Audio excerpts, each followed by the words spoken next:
2014. Gads Cernikavas novadā sākās ar mežacūku ciemošanos Kangalas un Garciema mazajās ieliņās. Tās pamanījās pat paviesoties kādas privātmājas pagalmā, kā arī agrā rītā mieloties ceļa malā, pārsteidzot Garciema iedzīvotājus. Tā, kad jau nāk mājās, tāds gadījums par 57 gadiem ir pirmo reizi. Un tā nav vienīgā nakts, kad suņi plēšās ķēdēs, bet nedēļu pusotru atpakaļ tā bija tāda nakts, kad mēs ar kaimiņiem vienkārši dežūrējām. Jo cūks jau nāca gandrīz vai iekšā. Pateicoties augstajam laikam, mežacūkas novada ciemos vairs netika manītas, un iedzīvotāji varēja mierīgi baudīt Cernikavas novada dabas krāšņumu ziemā. Tomēr aplūkojot Garciema kāpes un pludmales ainavu, vietējos iedzīvotājus pārņēma bažas. Kādreiz tecēja taisni uz jūru, bet tagad neviens neko nedara. Ūdens ir visur un visu aiznes. Šeit kādreiz bija laba vietiņa, bet tagad vairs nevarēs vasarā noiet. Kādreizējā pludmale grimst ūdenī, bet kāpu noskalo kanāla ūdeņi. Pašvaldībā šajā gadījumā bija grūti iesaistīties, jo saskaņā ar civilu likumu pludmale piederēja valstī, bet pati kāpa atrodas aizsargājamajā teritorijā pie Jūras dabas parkā. Šeit bija nepieciešama likumdošanas izmaiņu iniciatīva. Pašvaldība rīkojās, un ar ministru kabineta lēmumu pašvaldības valdījumā tika nodota jūras piekrastes josla, kas pašvaldībai dot likumības tiesības to apsaimniekot un sakārtot. Un, protams, uzsākt meliorāciju, lai sakārtot Garciema pludmali. Mums neatlika nekas cits, kā rakstīt ministru kabinetam, tad, lai saka, kurš tad ir tas atbildīgais un ar ko mums ir jārunā, lai sakārtotu vienu konkrētu problēmu. Un galu galā mēs saņēmām no ministra kabineta ļoti vienkārši atbildi: pārņemiet publiskos ūdeņus un piekrast savā valdījumā. Būtiska Cernikavas pašvaldības likumdošanas iniciatīva ir arī grozījuma meliorācijas likumā, kas ļauj atrisināt ne tikai Cernikavas, bet arī daudz pašvaldību problēmas šajā jomā. Uzskatāms piemērs bija radušies sarežģījumi Langas upes sakopšanā, jo upe ir daudz īpašnieku kopīpašums. Sarkana līnija bija upes vidu. Un tad mums sanāka, kur 36, 38 līdziepašnieki Kangali tikai, es runu par Kangali, upes līdziepašnieki. Un tad ar visiem skaņot nav iespējams. Pateicoties grozījumiem meliorācijas likumā, pašvaldībai būs tiesības piedalīties novada meliorācijas sistēmu uzturēšanā. Tas nozīmē, ka turpmāk ar domas lēmumu pašvaldība būs tiesīga meliorāciju uzturēt, atjaunot un arī izbūvēt. Aprīļa sākumā notika svinīga kapsulas iemūrēšana jaunā gājēju tilta pamatnē. Kapsulā tika ielikts vēlējums nākamajām paaudzēm, viens no jaunākajiem Cernikavas novada vēstu numuriem, kā arī sveicienu novēlējumi no Cernikavas skolu un bērnu dārza audzēkņiem. Ideja par jauno tilta būvniecību pār Gaujas Cernikavā bijusi jau daudzus gadus, lai Gaujas ciema iedzīvotāji varētu nokļūt Cernikavā bez 13 km garā apkārtceļa un nešķērsot upi pār gājējiem bīstamo dzelzceļa tiltu. Man ir liels prieks, ka deputāti izšķīrās par šādu soli, tiltu būvēt neatliekot vēl uz vēlāku laiku, bet tagad, jo tiešām tik liels iedzīvotāju skaits, kāds ir šobrīd Gaujā, tie 750 deklarētie iedzīvotāji, un vasarā tas ir vēl vairāk, reiz 3, viņiem būs nodrošināta droša pārvietošanās pirmkārt jau uz Cernikavas novada administratīvo centru. Cernikavā ne tikai rūpējas par sakoptu vidu un infrastruktūru, bet arī atminas un godina tautā mīlēts literātus, kurus cernikavieši ar lepnumu sauc par saviem novadniekiem. Jau daudzus gadus šeit ir iela, kas nesojā ar vāciešu vārdu, bet 2014. gadā nosaukumu mainīja Mazā Robeža iela, kas turpmāk atgādinās par dzejnieci un tulkotāju Ludmilu Azārovu. Dzejnieku pāris atdusis Siguļu kapu Kalniņā, ko par savām pēdējām mājām izvēlējos Ojārs Vācietis. Lai sakārtot atdusis vietu, tiek īstenots vērienīgs labiekārtošanas projekts, ko Cernikavas novada doma īsteno kopā ar arhitektiem Ingūnu Rībenu, Uģi Zāberu un tēlnieku Gļebu Panteļējevu. Tas, ko patreiz Gunts Pandars kaļ, ir tāds akcents galvenais un nobeigums visam ansamblim. Tas ansamblis ir tāds ļoti vērienīgs, jo viss tas ir turpinājums idejai, ko radījusi arhitekta Ingūna Rībena. Un tas ir tāds akcents un varbūt, teiksim, tā fināla akords tam visam. Tas Ojāra vāciešu portrets un tā plaisa, kas veidojas tieši gar viņa to profilu. Un aiziet tālāk tādā laukumā un kapa vietas ansamblī. Sakārtotā vide un piemineklis bagātinās ne tikai Cernikavu, bet visu Latvijas kultūrvidi. Šis ansamblis kalpos kā vieta, kur pieminēt abu dzejnieku nozīmīgo devumu latviešu literatūrā.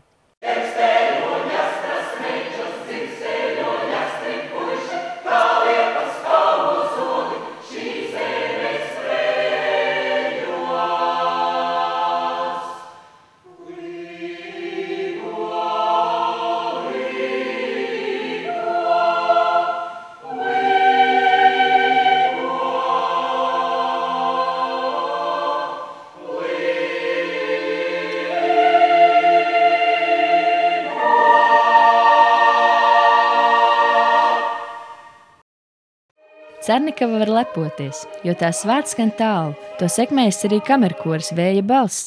8. pasaules kora olimpiādē iegūstot zelta godalgu un 2. vietu kopvērtējumā, folkloras kategorijā un kļūstot par pasaules vicečempioniem. Fantastiskākais kolektīvs, kurā esmu atradies.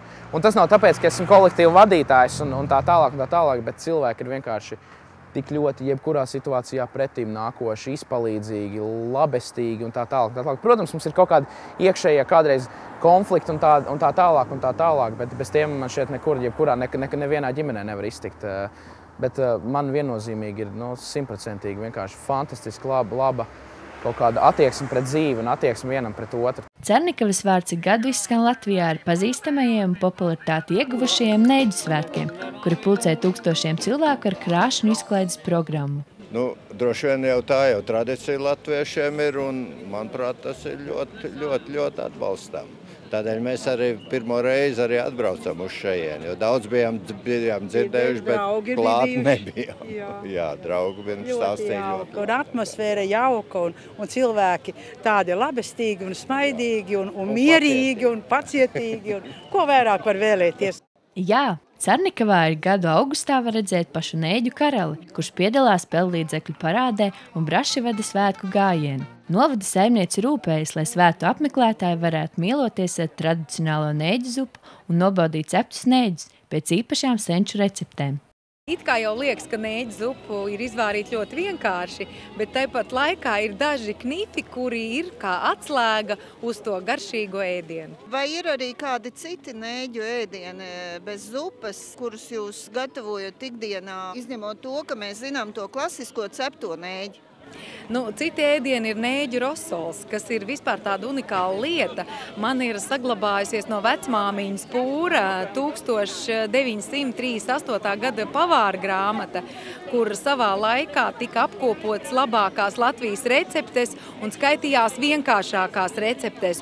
Un tur ir neļu rosols, viņš ir ļoti dīvains, un tās sastāvdaļas, kas tur ir, piemēram, ir neļi, tur ir siļķes, tur ir lielopu gaļa un vēl daudzas citas detaļas, kas patiesībā visu kopā tiešām veido vienu īstu, riktīgu senlatviešu rosolu. Visas dienas garumā gan lieli, gan mazi apmeklētāji piedalās dažādās aktivitātēs. Neviltotu jautrību izpelnās arī neļu atrēšanas sacensības, kuras jau kļuvušas par svētku tradīciju. Pasākumu neatņemama sastāvdaļa ir mūzika. Arī neļu svētkos neizpaliek muzikālais baudījums. Īpašu skanējumu 2014. gada neļu svētkiem piešķīra cernikavietis Raimunds Ozols ar savu virtuozo vioļu spēli.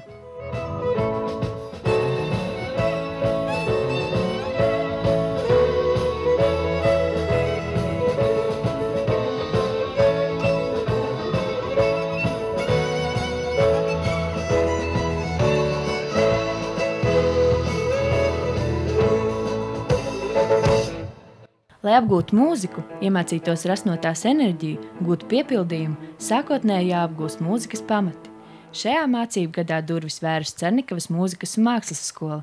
Jaunajā skolā mācās 130 audzēkņi, kur apgūst 7 instrumentu spēli un vizuāli plastisko mākslu. Ļoti jauki, es tiešām esmu ļoti priecīga par to Cernikavu, jo te patās ir vidusskola un te pat ir blakus muzikas skola un bērniem nav jātērē laiks un viņi var ļoti ātri pārvietoties no vienas skolas uz otru.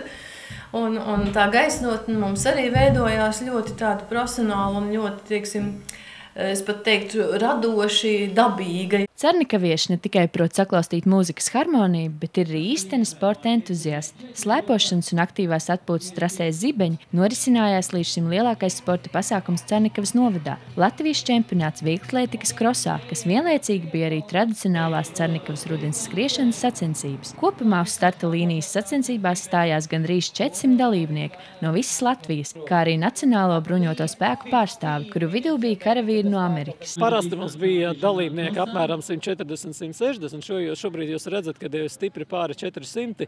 Un, manuprāt, krosa sacensības šīs ir lielākās Latvijā pēc dalībnieku skaita.